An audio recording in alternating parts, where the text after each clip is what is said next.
민족화해협력 범국민협의회 대표 상임의장을 맡고 있는 김홍걸입니다. 시쓰는 공광규입니다. 최근에 서사시 금강산에 나와서 이 대담을 나누는 인연이 된 것 같습니다.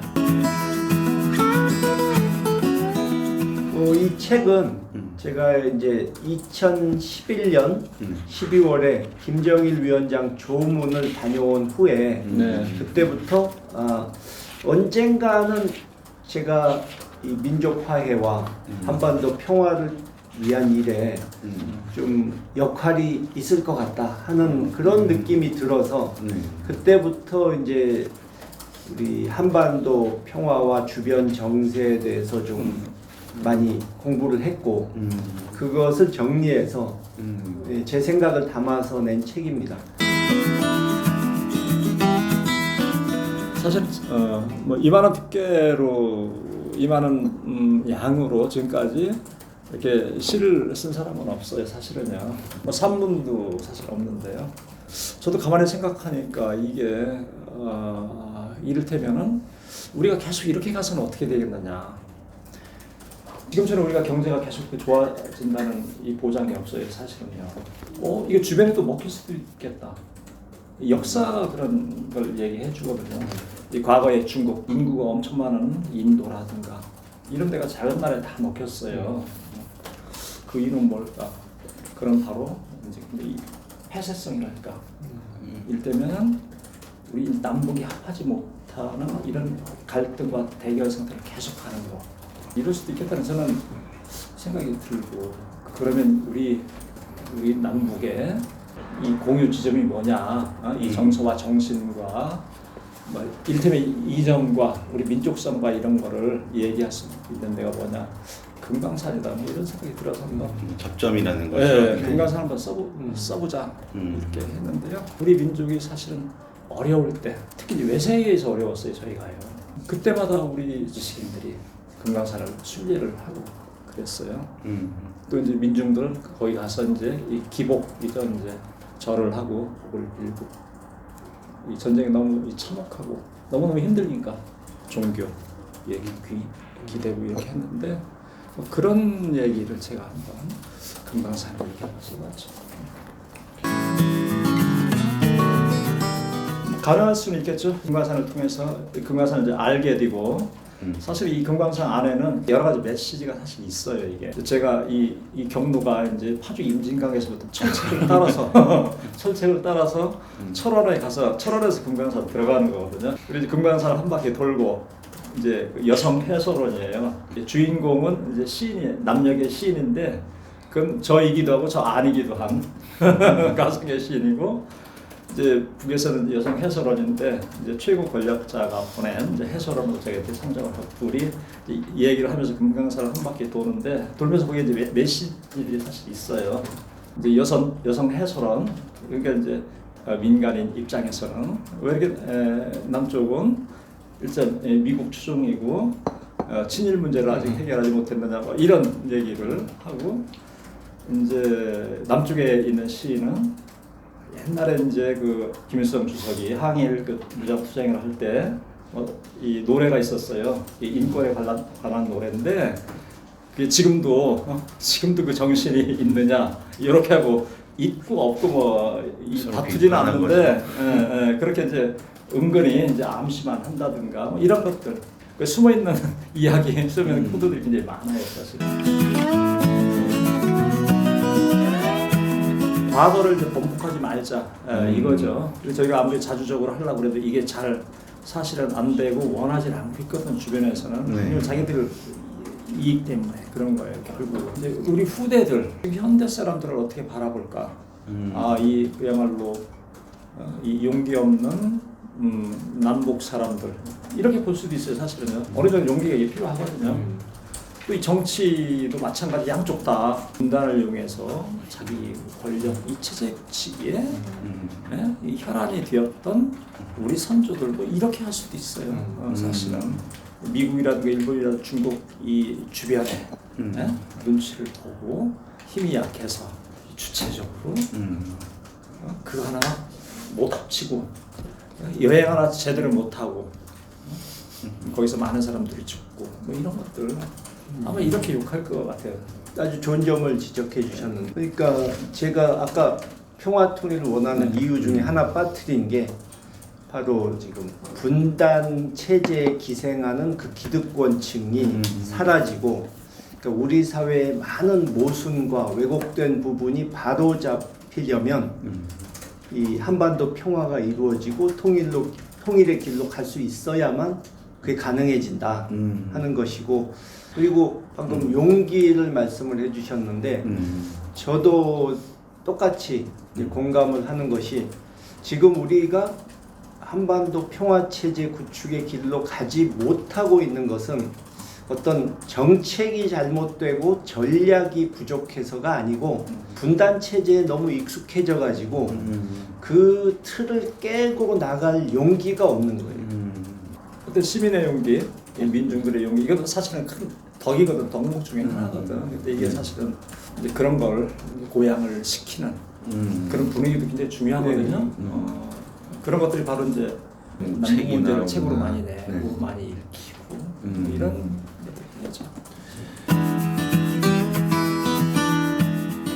상품으로서는 일단은 제가 경험한 이제 최고고요. 상품도 상품이지만은 일단은 그 금강산을 통해서 우리가 자유왕래를 이렇게 하면은 사실은 남북이 서로 이렇게 이제 이해도가 더 높아지고, 그러면서 자연스럽게 이렇게 이 대결이라든가 긴장이라든가 이런 거를 누그러뜨리고, 또 장기적으로는 나하고 똑같잖아요. 같은 민족이다, 뭐 단일이다 이런 생각을 계속 하고 있는데 그것을 빨리 허물 수 있는 이런 계기가 되죠. 또 뭐 이 사업하시는 분들, 이 금강산 관광 이런 거 제가 그 토론회를 한번 가봤는데요. 뭐 그런 분이 그걸 원하고 있더라고요. 금강산 관광 교통비를 원하고 있고. 뭐 저는 다른 것보다도 일단 우선적으로 남북 교류가 더 활성화될 수 있도록 법적, 제도적 장치를 마련해야 되는데 정부와 정치권 그리고 민간 사이에서 메신저 역할을 하면서 이 민간이나 지자체 같은 데가 지금까지는 남북 교류를 하는 데 있어서 법적인 좀 제약들이 있었고 제도가 미비한 점이 있었는데, 그것을 좀 이번에 보완해가지고 더 활발한 남북 교류가 이루어질 수 있도록 돕고 싶네요. 뭐 지금도 불가능한 것은 아니지만 이 남북 교류 협력법이 좀 더 바뀌어가지고 적극적으로 그것을 추진할 수 있는 그런 환경을 만들겠다는 것이죠. 위원님 이제 국회의원 되시면은 일단 이제 우리 출판물에 이 수출입이 안 되거든요. 그거는 우리 남쪽에 있는 이 출판물도 북에서 좀 보고, 동쪽은 남쪽에서 보고, 이런 이런 노력은 사실은 좀 정치적으로 좀 풀어줘야 될 것 같다는 이런 생각이. 재작년부터 북측에 적극적으로 남측의 출판물들을 보내줄 수 있도록 좀 그들을 설득하고 있는데, 남북 관계가 좀 좋아지면 충분히 가능하지 않을까. 옛날보다는 좀 태도가 유연해진 것을 제가 느낄 수가 있었고, 쪽도 이제는 외부 세계에 대해서 어떤 이해도가 예전보다 많이 높아졌기 때문에 서서히 그것을 받아들일 수 있을 것이라고 저는 생각하는데요. 하루아침에 되지는 않겠지만 평화통일의 길로 우리가 가야 되는 것은, 과거에는 우리가 낭만적이고 감상적인 통일론이 많았는데 요즘 젊은 세대들에게 이제 얘기를 하려면 우리에게 통일이 왜 중요한지, 무엇이 이익이 되는지 실용적인 현실적인 얘기를 해줘야 설득을 할 수 있다 이거죠. 근데 지금 통일을 얘기하면은 비용이 많이 든다, 그걸 걱정하는데, 통일을 해서 얻어질 수 있는 이익은 얘기를 하지 않고 그 반대론자들은 비용만 얘기를 한다 이거죠. 일단 한반도 평화가 이루어지면 불필요한 국방비 지출을 줄일 수 있고, 그 돈을 더 생산적인 부분, 국민 복지라든가 뭐 차세대 산업을 키울 수 있는 연구 개발이라든가 투자를 할 수 있는 것이고, 우리의 생명과 위협받지 않을 수 있는 마음의 평화를 누릴 수 있는 것이고, 더 나가서 얘기를 하자면 이제 경제적으로는 남북이 서로가 가지고 있는 장점을 합치면은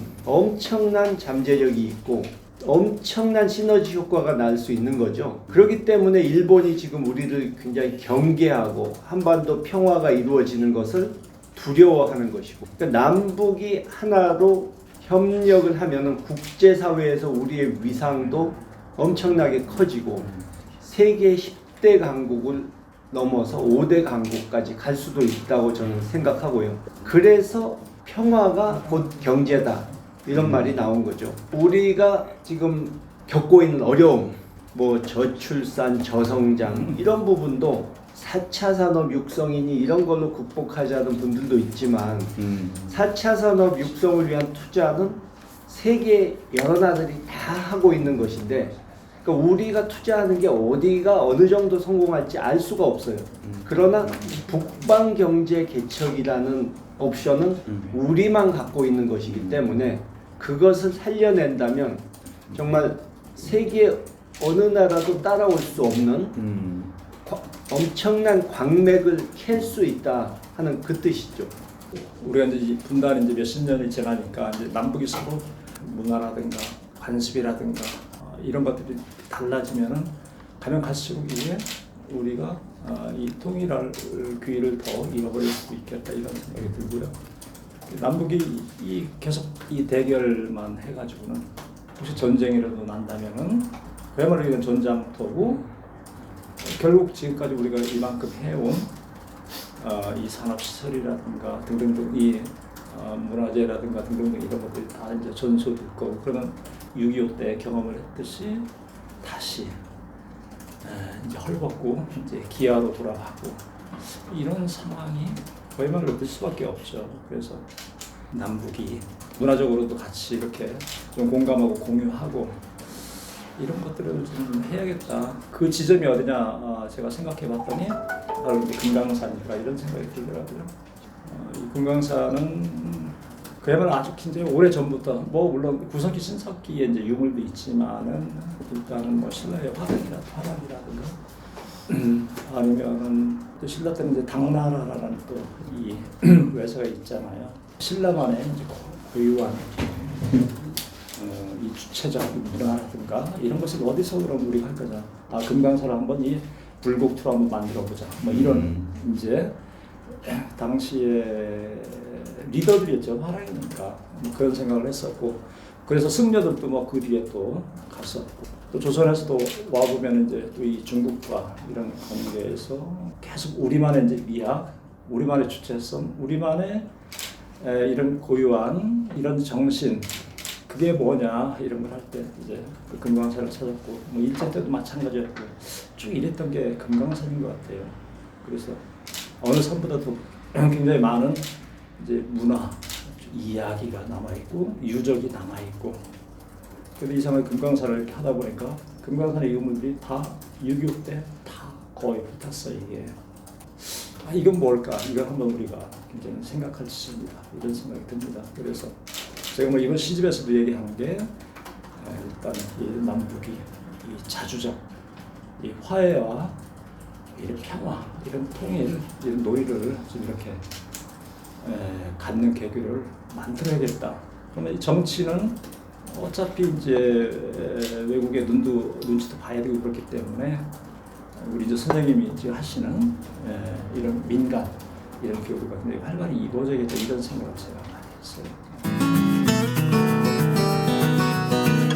저 혼자 생각이 아니고 돌아가신 저희 아버님 때부터 민간 교류가 정부 차원의 교류와 똑같은 비중으로 다루어져야 한다 하는 믿음을 갖고 계셨기 때문에 이제 민화협을 만들도록 하셨던 건데, 이제 민간 교류가 남북 간의 관계가 좋을 때도 필요하지만 특히 잘 안 풀릴 때 정부 대 정부 간에는 정치 외교적인 부분이 개입될 수밖에 없기 때문에 여러 가지 제약이 많고 정치적으로 또 시비를 당하기가 쉽지 않습니까? 근데 민간 차원의 교류는 이제 그런 점에서 좀 자유롭고 북한도 좀 부담을 덜 느끼니까 아무래도 어떤 융통성 있게 좀 유연하게 할 수 있는 여지가 많이 있기 때문에 민간에서 나서서 물꼬를 트는 역할을 해주는 것이 중요하다 이거죠.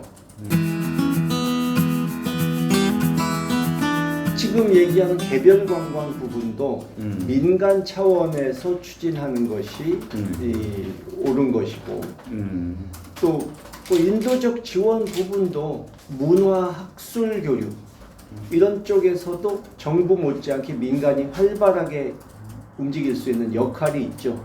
또 민간에서 그런 걸 하면서 어떤 성과를 가지고 북한을 바로 알리고 한반도 평화의 중요성을 교육하고 이런 것에 큰 역할을 할 수 있다고 보는 거죠. 김정은 위원장이 그 금강산 갔을 때 남측 시설을 철거해라 하면서도 남측에서 관광객이 온다면 그것은 환영이다 그랬거든요. 김정은 위원장이 원하는 유엔 제재 하에서 관광을 통해서라도 자력갱생하겠다. 그것으로 외화벌이해서 버텨내겠다 하는 그 목적을 이루려면 남측의 관광객이 거기 가서 소비를 해줘야 된다는 것을 그쪽도 잘 알고 있다는 거죠.